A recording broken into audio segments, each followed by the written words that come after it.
Greetings, everyone, and welcome to the Produce Buzzers podcast. We are so happy you have joined us today, and I think you will be too after the show is over, because you will learn a lot about fresh fruits and vegetables, how to select and store them, how to prepare and cook them, and surprising facts about their history and origin. We hope it inspires you to eat more fresh fruits and vegetables, not only for your health, but also for your delight and pleasure as you explore their amazing world of taste and delicious flavors. Eating more of them will transform your life in so many positive ways. So settle back, relax, and get ready for another delicious adventure with the Produce Buzzers. Greetings and welcome to another delicious episode of the Produce Buzzers podcast. I'm Edwin Stepp, your host and executive editor of producebuzz.com. I'm joined once again by Teresa Nolan, the founder and president of Produce Buzz, along with Rick Stepp and Cynthia Benedetto, contributing editors to Produce Buzz. Now, today, Produce Buzzers podcast fans, we have a very special guest who understands that the people who grow our fruits and vegetables are special people. In fact, they are stars. Our guest has been highlighting these stars for over 13 years on our beautiful website, farmstarliving.com. On that website, you will find stories of these heroes and the challenges they face to bring us the bounty of fruits and veggies you see in the produce department at your local grocery store. Farm Star Living started with the idea of a farm-to-table lifestyle that both spotlighted the farmer and farms to the consumer public by making this often misunderstood world of farming more personable, relatable, accessible, and entertaining, most importantly. The site is rich with these stories, but also rich with delicious recipes and very helpful tips on how to select, store, prepare them. You will also find a lot of information about how these veggies help you stay healthy and other tips about how to live a healthier life. There is a whole section devoted to which foods can help alleviate particular ailments and conditions. It's a site that will reward you in many ways if you visit it. Our guest today is Mary Blackmon, the creator of Farm Star Living and a digital media entrepreneur. Her background in the world of digital media is impressive, and she has worked for and with some of the top names in the media world. But that's not where she started. Mary knows the life of farmers since her family owned a rice farm in Arkansas. So she is not just creating content around these farmers. She deeply understands their lifestyle and is doing a great job educating people all around the world about the heroic work they do. Mary, welcome to the program. Thank you for joining us. Well, thank you for having me, and thank you for such a wonderful, warm introduction. I'm touched. Oh, you're welcome. It's impressive. As I said, your career has been impressive. So eager to dive into that and reward our listeners with some of your experience and knowledge. So Hey. as I mentioned in your introduction, your resume is very impressive with the variety of things you have done and the people and companies you've worked with. Tell us your story. What was your background? What was the path that brought you to create Farm Star Living? Well, my path has certainly not been linear. I'm not someone who had it all figured out at a young age. I haven't been that person who was like, I'm going to go to school, I'm going to do this, and that's going to be my path. Nope, not at all. Mine has been a meandering path filled with passions and excitement, and just going for what really motivated me, and hoping that it all would work out. Well, those are the most interesting lives. I've read a lot of biographies. I kind of love to dive into biographies, and the most successful people, it seems, have had that kind of pathway. So you followed it. Yeah. So I'm kind of like, in a way, a bit of a jack of all trades, but I've had certain passions that really have fueled me.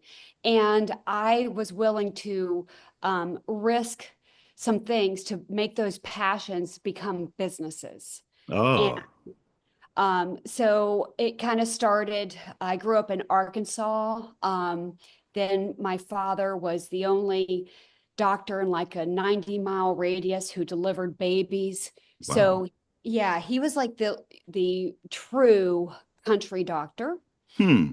And at some point, I remember there was a woman going into labor at the hospital, and the police were trying to get him to come because the hospital had been calling him, and my dad fell asleep with the phone in his hand at like Off the 3 hook. in the morning. And so the police are on the door saying, Dr. Blackmon. But anyway, so he made it, and the delivery went fine. But the fact is, we decided to move to a larger city, which was Monroe, Louisiana, where he could work in the ER department. Oh. But my grandparents had a farm right in that area of Arkansas and Louisiana. So I would go and visit, and it really was my happy place, the place I loved. They were not career farmers. They started in the 1950s. Hmm. And they converted a tree farm into a rice farm, which had Wow. not been done in that part of the area, and people didn't necessarily think it would work. And it almost didn't, but one year they actually broke even.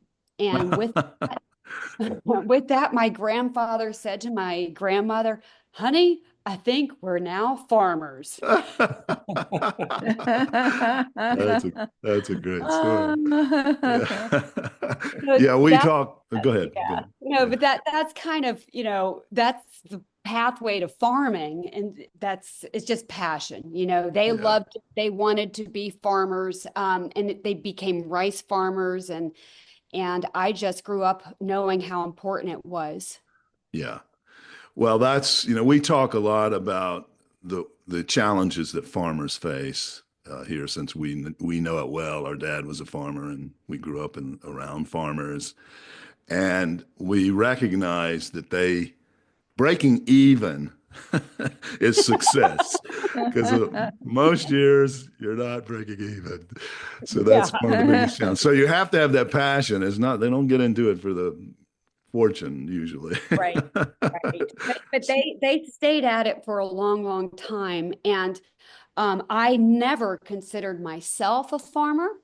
Okay. I did not know how to run a farm. I would be the one who's like at the farmhouse, baking cookies and running, in the field, trying to avoid snakes and stuff like that. But I was not a farmer. Right. Um, but what I did like was I liked being creative, and I wanted to be an actress.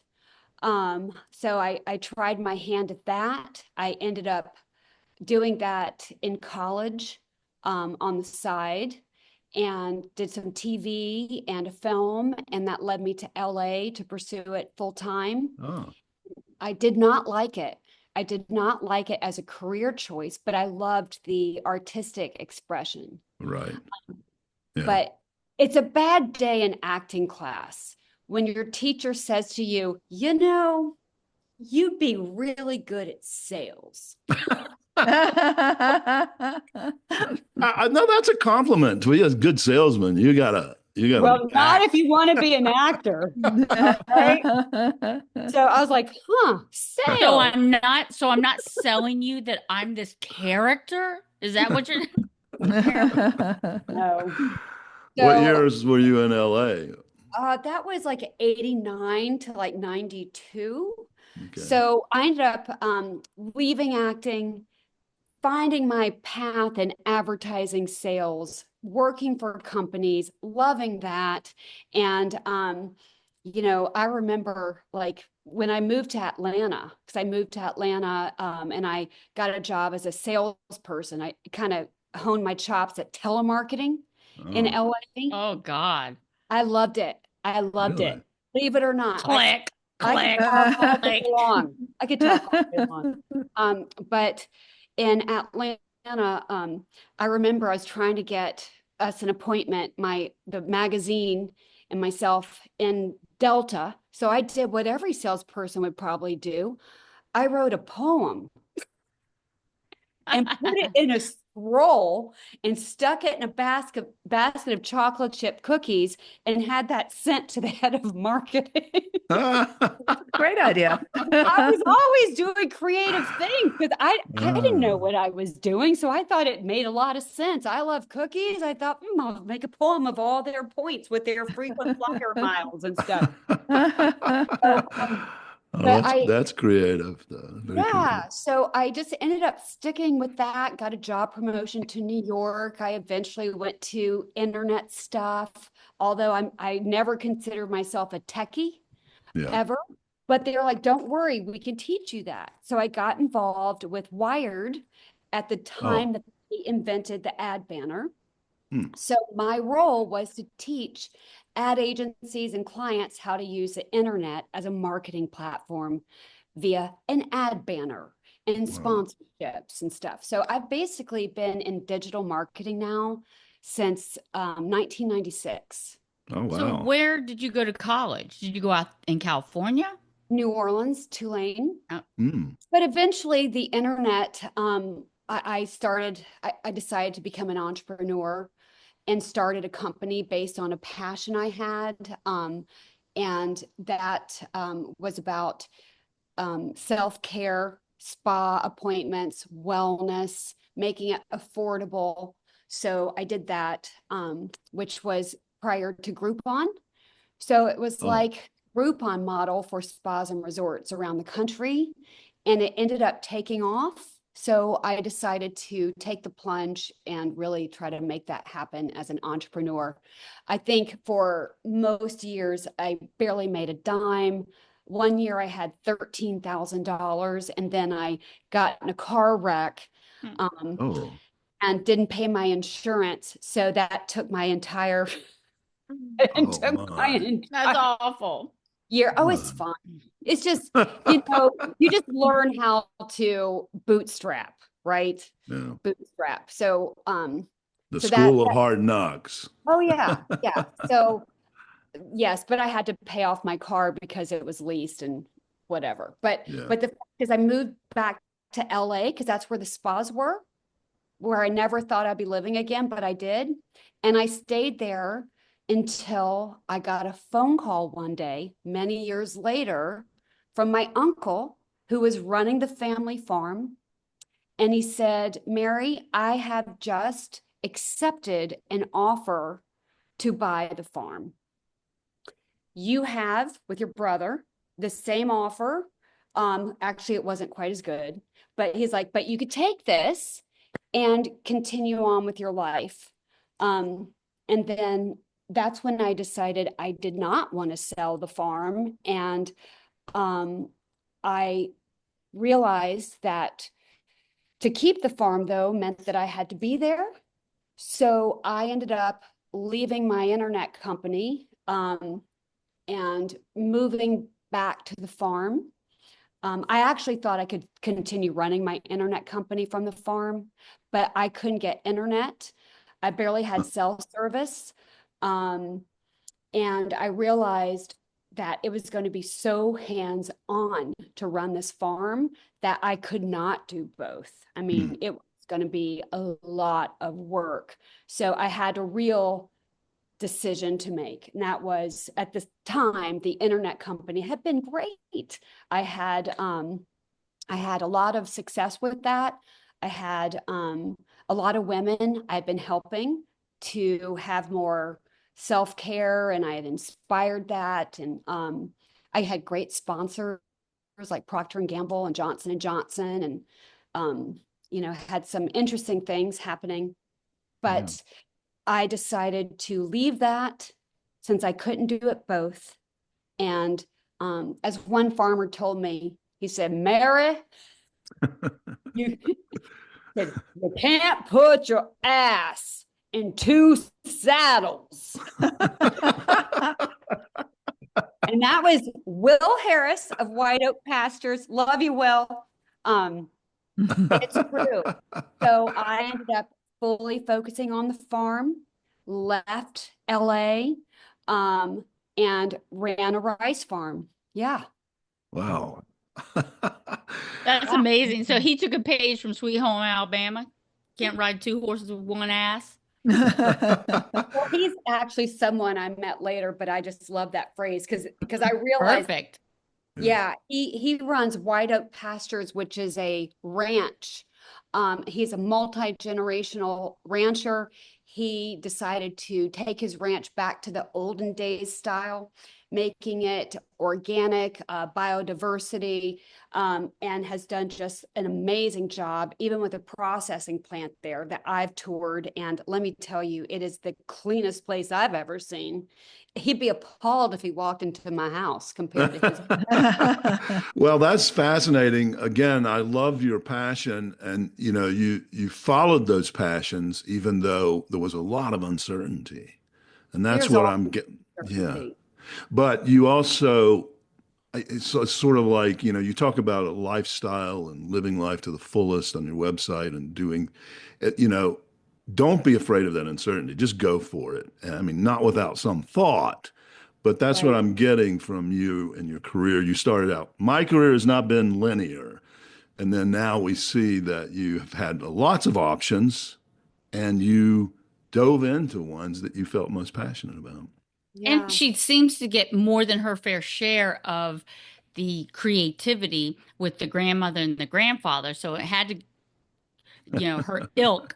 She's like Yeah. ahead of the curve. Our listeners didn't hear this, but when we were chatting before we started recording, Mary's grandmother was a fantastic painter, and her grandfather was a sculptor. Yeah. And she showed us a few of their objects in her home there. But anyway, yes. They're the farmers. They're the farmers. Oh, they were the And farmers too. yeah, and my grandfather started creating these bronze Western sculptures in his 70s, by the way. Wow. Oh, I There's know. still time for me. I am for me. We're all there before we know it, hopefully. But the fact is, it was just a wonderful experience being on the farm. And I loved this time. It's probably like I don't know what's happened. I get emotional a lot. Like I can choke up so easily talking about that. But because I really see, here I go. But I think it's probably one of the most important things I've done in my life. See, That's excuse me. beautiful. No, that's But beautiful. but it's true. Like I had, like, just in terms of a lifestyle change, there were no frozen yogurt shops. Oh no, how did you Trust me, survive? that is an oh no. But I was 45 minutes to a grocery store. Wow. I was And it 45 probably wasn't a big grocery store either, was it? It was a super Walmart. I was 45 minutes to the police. I could not get internet at my house despite even looking at dishes and everything. It was too remote. Even the people in the tiny, tiny town of Wilmot, Arkansas, when I would come across them, perhaps, they would be like, "Oh, you live in the country." Like, yeah, I do. So, and I would wear a pink tool belt at all times with car keys, with wasp spray, with whatever I might need in case I found myself in a tough spot. Yeah. And I had to learn how to farm. And luckily, I had farmers there. I loved a farmer named Moosey Pruitt. His father, Jinx Pruitt, used to Lucy and Jinx. us. Yeah, but yes, and then I found another farmer who rented the farm so I could have this grace period of understanding and learning what it's like to farm. I had a lot of big ideas of what I wanted to do. And a lot of them could not happen. Okay. But that's all right. I was like, why aren't we organic? Right. Yeah. And so that was kind of an education process. And while I couldn't make the farm become organic, what I could do was implement a lot of conservation programs do great things for the wildlife, great things for nature, protect the way we were farming, make it better, work closely with the NRCS, irrigate land, level land, improve it, keep things intact, like forestry and stuff like that. So that was really exciting to me. Yeah. How many acres did you have to work with there? It was 3,500. Wow. That's big. Oh, wow. Big. Yeah. So my dad lived in Monroe, Louisiana still. Okay. But he and my mother had divorced before she passed away. That's why my brother and I inherited the farm. Hmm. And but my dad was still so familiar with the farm. He duck hunted. I grew up duck hunting on the farm, deer hunted. So he knew it like the back of his hand. So I remember we were driving around in the pickup truck through the fields and looking at it's called a relift pump. It takes the water from the streams and it puts it into the land. And he's like, see that? It's all busted out. It doesn't work. That one rusted out. That one, nothing works. And I went, huh, well, who are they going to call? They? And he's like, well, they're all calling you, whoever's here. And that's why I was like, oh my gosh, the responsibilities were huge. It was huge. So here's what I saw also. This is good and bad, but when I lived in New York, when I would say I came from a farming family, I'd be perhaps at a cocktail party at like the university club or something fancy, right? I would say that and I would watch reactions from people. And it was not positive. Interesting. I'll be honest with you, it wasn't. And they'd be like so disinterested, like I had nothing more to say and like I was a hillbilly. Okay. I mean it. I mean it. And I would get that kind of reaction. Then let's fast forward. Now I'm running my own internet company. I'm in LA. When I told my friends I am leaving to take over my family's farm, most of them didn't even know I had a farm. Okay. A lot of people didn't. And then when I told them that, I was waiting, kind of like crouching back, waiting for the reaction, like, excuse me, I got to get my latte, or something. Yeah. But they were like, oh my gosh, that's so cool. You have a rice farm? What? And literally the reactions were so different. I was thinking things are changing. Things are changing with people's perceptions. Yeah. And this was in 2009. Okay. So while I'm now on the farm, I'm thinking if people would understand what I am experiencing, what I'm seeing, the quality of the people I'm with, the moosies, the other, career Don't forget farmers. Jinx. Yeah, can't forget Jinx. But the fact is they're so misunderstood, farmers.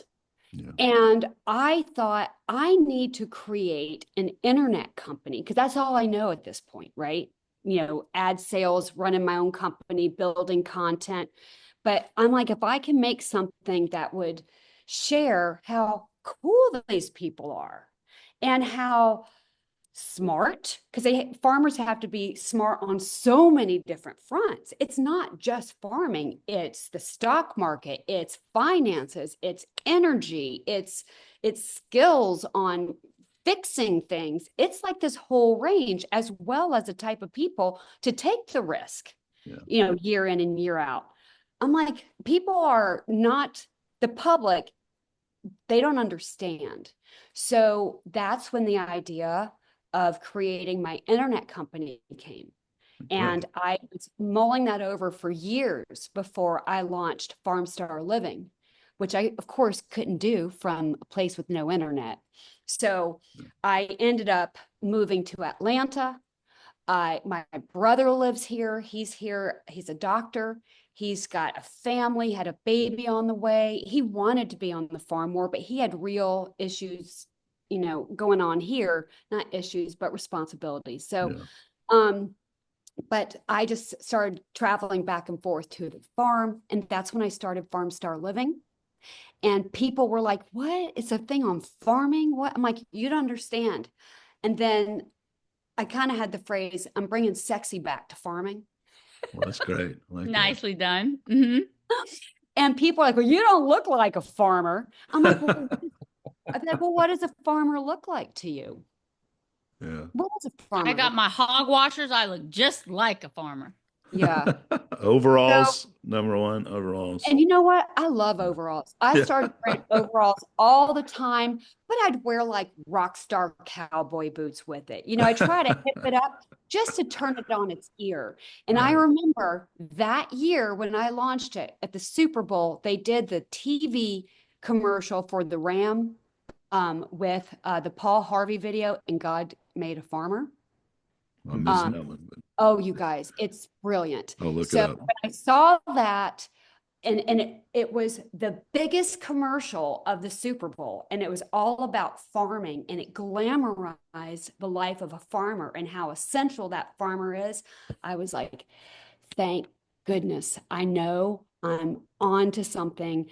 And people were like, I don't even understand what you're doing, that kind of thing. But I knew I was. You're And ahead of the curve again. it was the first website to really showcase and elevate farmers and present them in a way that was pop culture, that was inspirational, and that was necessary. Yeah. Necessary. And so I call them farm stars.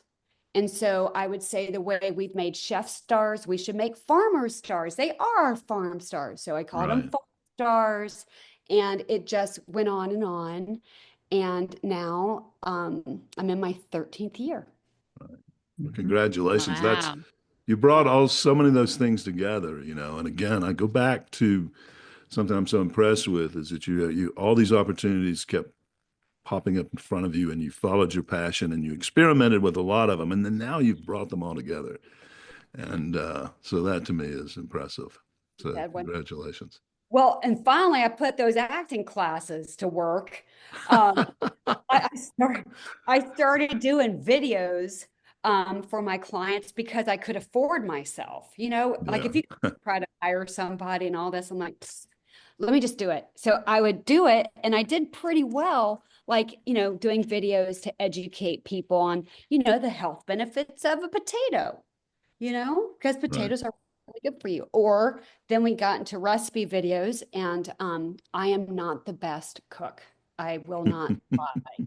So I did have to outsource that. So I'd have someone else with their hands. I'd try to do a few things, but I'm like, you know what? This is not my thing. I'm not that great. I'm not that great. You're so beautiful, and like the Oh, thank camera. you. Thank you, Cynthia. You've never told me that And before. clearly, like the camera loves you, and so you would be the perfect spokesman for this venue, if you will, right? Thank you. Well, I sure do love what I have been doing. You know what I mean? So I know I'm authentic. Yeah. So, and in terms of being camera ready, you should see me when I'm not.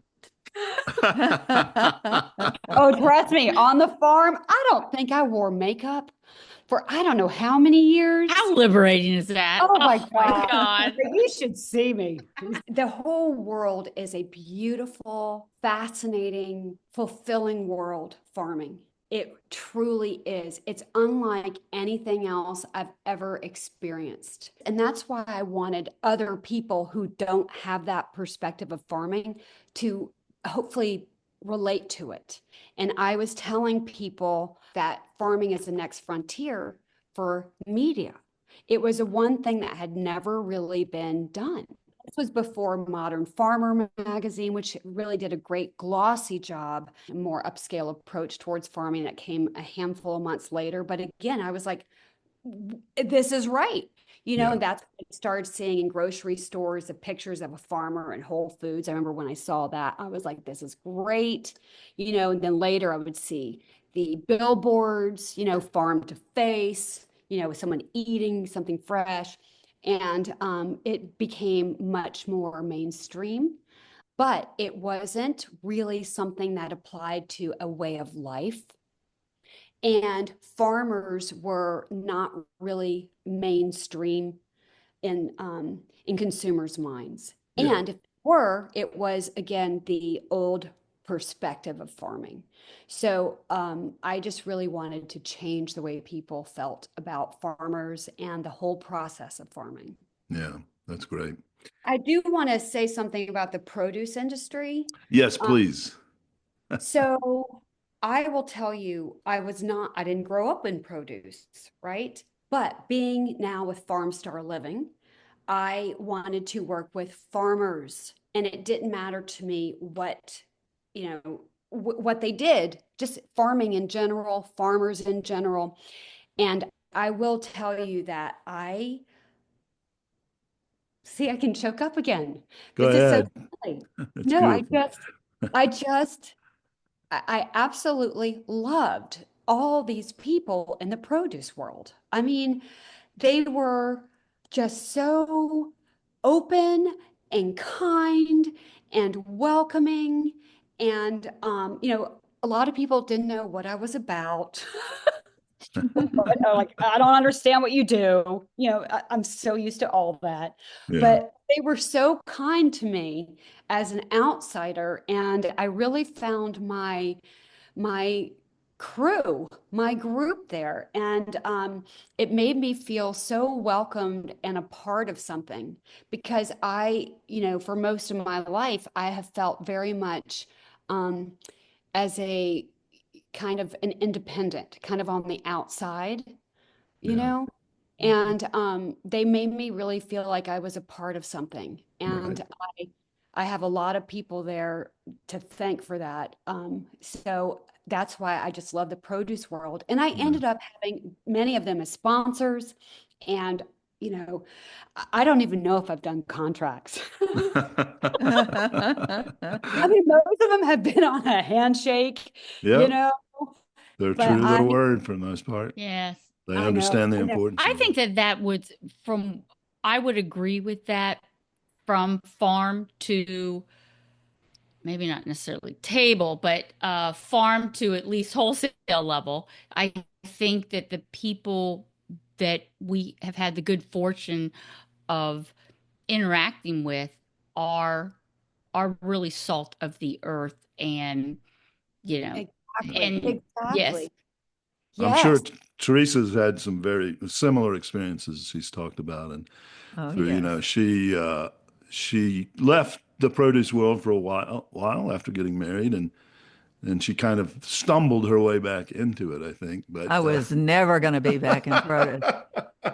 They worked far too hard for me. so I don't, I want, let me just finish. When Teresa shows up at all these produce conventions, the people just swarm around her. Oh, Teresa, so good to see yes, you.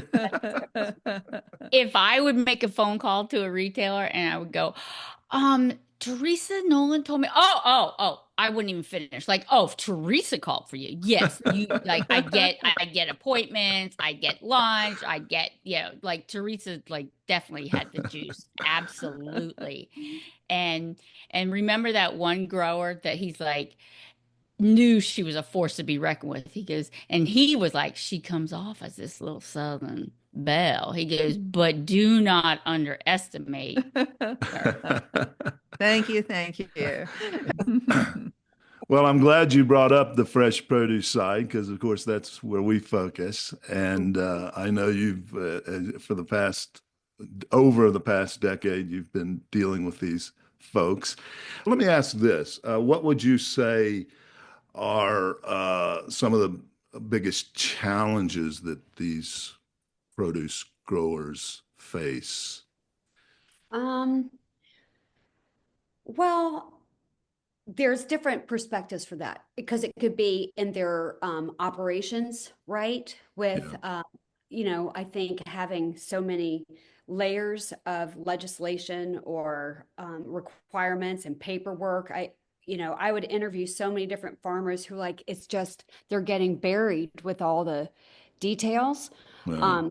So I'm not sure if that's gotten even worse or where it stands at the moment, but I know that they just wanted to be able to do what they wanted to do, and it's getting very bureaucratic. Right. Am I right with you guys? Do y'all agree Yeah. with that? Yeah. I think, well, that's our experience in talking to the growers. Yeah. Personally, I'm not growing anything, but they all seem to have the same. Wait, I asked that question of a lot of our guests, who's growers or shippers, just so that our listeners, again, our listeners are not in the industry, and I'd like for them to understand that piece of fruit that you've got on your table, there's a lot that goes into that and a lot of challenges to get it to you. So that's why I asked the question. Well, something does come to mind that I wanted to help them with, because in the consumer's mind, when they see a big label, okay, they see a big company name, brand name, and they think, corporate farming, Yeah. right? Thank you. Yeah. So that's where they've got it, in my opinion, wrong. Right. Okay. Because if the consumer would understand that when they're seeing that big label, that really does represent so many different family farms who Right. are able to do what they need to do and want to do, which is grow, for example, strawberries, okay, or blueberries, or whatever it might be. But that company buys them, markets them, pays for that, gives them the chance to be able to do what they want to do, which is grow and have a buyer. Yep. So it's not a corporate name that has no personal ties or personal connection to the food. It's not. They're representing all of these different family farms, real farmers, true farmers. So don't discount a large brand name in the produce world. Thank you And for that. That's a yeah, point we've hit hard here. We've had some big name brand representatives on the podcast, and almost always when we talk, well, where do you get your fruit from? Well, we have 1,000 different farmers, and they're mostly yeah, small farmers that yeah, supply us. There's not that's big right. corporate. It's not a big corporate farm. And if you look at the stats from the USDA, last time it's been a couple of years since I looked at this, but most of the farms in West and North America, in the United States, are small farms. They're not huge corporate farms. So anyway, I Yeah. appreciate you making that point. I hope I didn't No, interrupt your point. that was very important to me, because Yeah, that was something that is a misconception right.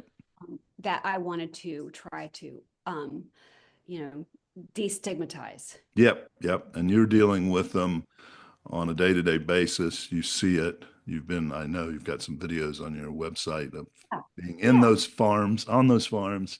that's right. And I've So, toured a lot of farms. I've talked to so many different farmers, over the last 12 years. And the thing is, one last thing, it's kind of a big thing, but what I hadn't known and I didn't understand is how many different sectors there are within farming. So oh, organic versus non-organic, different types of farmers. And the main thing is, I've never spoken to a farmer who didn't fully believe that what they're growing is good for their children, good for their community, that was a quality product, and they believe it, and I believe them. And to me, it didn't matter if they sat in the organic camp or the commercial camp, because I know how they were growing it. yeah, And I know their the way they felt about what they grow and what they did to grow. right. And so I quickly realized that a lot of people, and I understand we all want to be as healthy as we can, but you don't need to discount people who aren't organic for these particular reasons when they're fine. They're eating stuff that's not organic and they love it. And their family loves it. And they're all in good health, or at least it appears to be. Right. So I quickly actually, that's when Will Harris said, Mary, you can't put your ass in two saddles. You know, it was on the organic and non-commercial, but I'm like, I think I'm going to ride on two Yeah. saddles. Well, that's a Um, point about the conventional versus organic farming that we've made here. We've had a couple of episodes um, about, the environmental working group comes out every year with a Dirty Dozen, and that is just hype for as far as I'm concerned. I'm all for organic. I think if we could grow things organically, we would be better off. But a lot of people don't realize that even organic farmers put on some pesticides to some degree. exactly. Mhm. I know. And the regulation on conventional farming, these residues are so minute, you couldn't eat enough fresh produce. in your 660 life. pounds of strawberries. I thought that was So- fascinating that the strawberries. Right. were- So my point is, yeah, if you can afford organic, buy organic, and it's great. Let's try to get things more organic. But this environmental working group does more harm than help, in my opinion, because they're discouraging people from eating fresh fruits and vegetables because they've got them they've hooked them on a fear principle here. One So, thing that will change people's minds about things like that is just try to grow anything, Mhm. even a house plant, without some type of chemical intervention. Yeah, that's true. It's just incredible. And for the most part, when you test these products that come from non-organic locations, they have basically a zero pesticide residue on them. They have to, especially if they ship anywhere like to Europe or anything like that. I'm in both saddles on that. Yeah. Well, since we're talking about health, we want to all eat healthy and organic. Maybe it's a little healthier for you. I'm not going to discount that. But you've done a lot in the health side of things too, not just with eating, but on other things. You offer tips on your website about healthy living beyond just eating the right way. But tell us more about your philosophy there, the things you've learned. What can you offer our listeners about how to live a more healthy and fulfilling life? Well, I've learned it's a work in progress. I like that. That's great. I absolutely do not have it all figured out. Not even close. But what I will tell you is I do have something on my website I'm proud of. It is a to Z food and health guide. I Okay. saw that. Yeah. So I really love it. So we have every food that's grown, basically about 250 of them, and all their health benefits. Mhm. And I got those vetted by a cancer research dietitian expert from the Emory Hospital Network. Oh. Because we did all Wow. yeah, so we did all the research on all the foods and what are their health benefits for blueberries, carrots, pomegranates, seeds, nuts. And we pulled all that research together as well as cool trivia, like strawberries were a rose at one time, and things Hmm. like that, and even farming trivia on each item, along with all these health benefits. So it all appeared to be legit from our research, but I did have this expert come in and just make sure that we weren't making any, grandiose claims. And she went through it all, like every single one. It took us a long time to put this together, but it's a great resource. So I love that. Even so, I am a chocoholic. That's good for you. Oh my God. Thank goodness. I've It's always a been vegetable, isn't it? But I am. Anyone who knows me understands this about me. It is without question. It is my number one vice. And I love it. And so much so that in 2020, with the pandemic, I became I actually was eating it so much, it was not even pretty.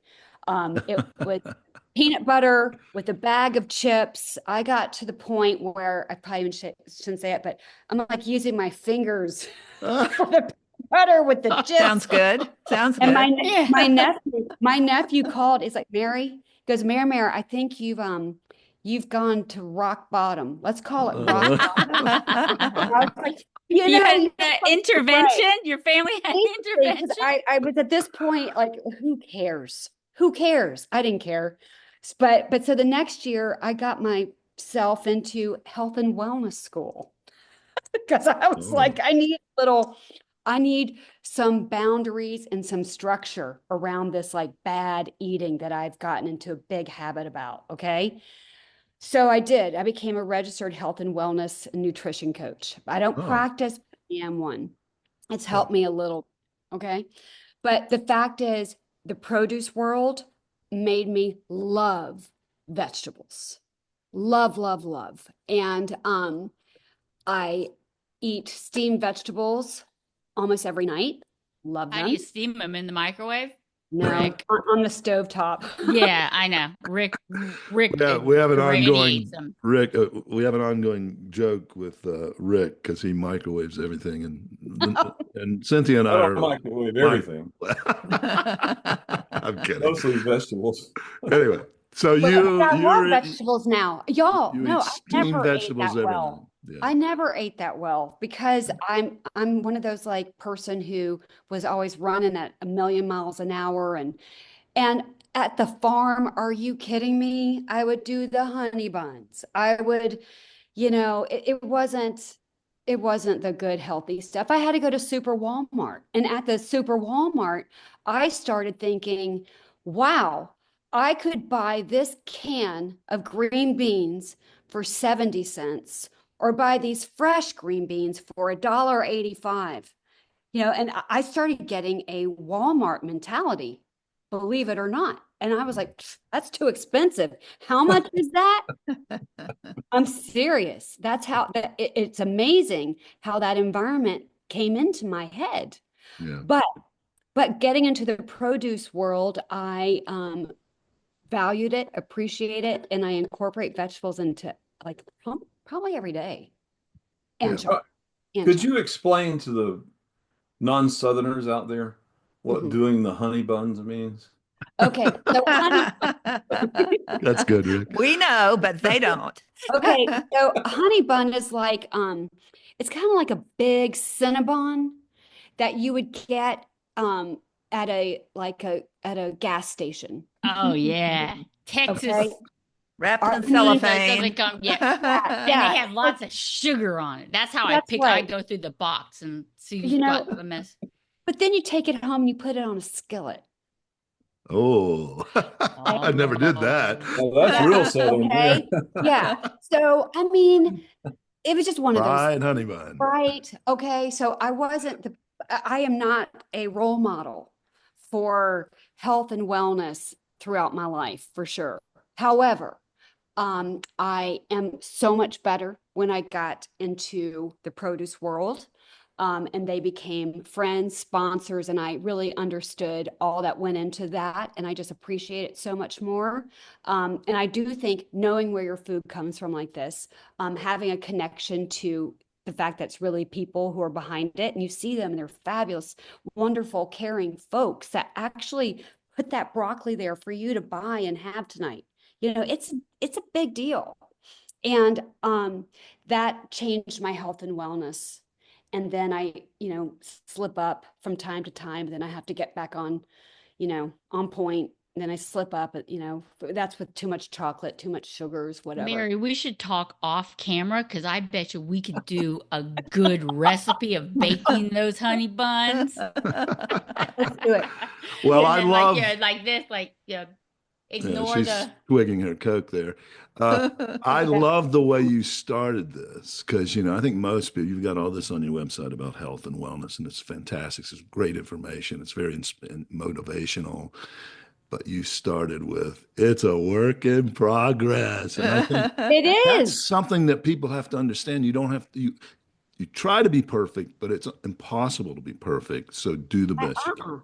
That's right. And, and don't beat yourself up for it, but get back and try it again the next day or even that afternoon. Like, so you've, just had all this bad stuff. Well, just eat something better tonight. Right. Like, I don't know. I keep ice cream around and I used to do that, but I don't know. Oh my God, I'm not Jesus. I can't I know, but I do try. I do try. Hey, one quick thing, farm workers, I just want to make sure we Oh, yeah. acknowledge please. farm workers because, they are different than farmers. Farmers employ farm workers to actually be out in the fields picking the things. And that is a very hard job.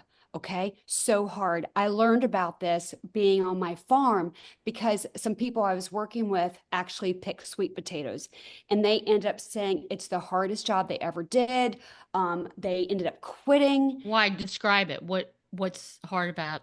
It's the heat, it's the labor, it's the hour upon hour upon hour of bending over and picking things. It's the relentless effort. It is not easy, okay?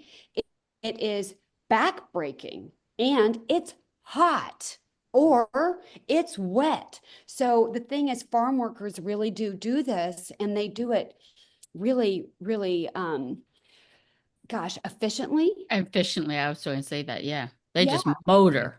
they Right. do. They motor, and it's not, it's not for everybody because you have to, like with an apple, you have to twist it in a certain way. You have to be delicate as well as move fast. Think about strawberries. Think about all these things. Strawberries have to be snapped.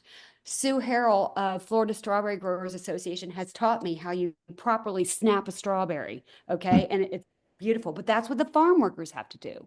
So I do also like to call out their role and their need. Yeah. And Let's give a shout out to our mutual friend, I Martine. would love to. Yeah, Martine Thanks. Casanova and Raul Fernandez. The company's called Thanks, and Thanks features a farm worker who picked the food on the clamshell or on the packaging. Okay, so we'll have a picture of the farm worker who is in the farm doing the work. You scan the sticker, you get their quick 1-minute story of who they are, what their life is, and a dream of something that they want to come true. And just by the consumer buying this product that has the Thanks THX sticker, they're going to contribute to making that dream come true. Yeah. And I've been with him actually awarding these dreams, like That's fantastic. laptops for kids, wheelchairs for a spouse, appliances like a refrigerator or a stove that they've never had, roof. Yeah. It's good stuff. It is. And it's not grandiose dreams for the most part. These are practical things they need just to survive and to make their lives a little bit easier, educate their children, as you say. Yeah. So it's great. Martine is fantastic. We've had him on a couple of times. So Good. glad shout out. There's so much to love about farming and the people involved in it and to get to know from all angles, truly. Yeah. Mhm. That's a great ending, I think. That'll put a real cap on your fantastic presentation today. Thank you for being with us. Now, there's something I don't think I've told you about this, Mary, because I don't think you would have come on.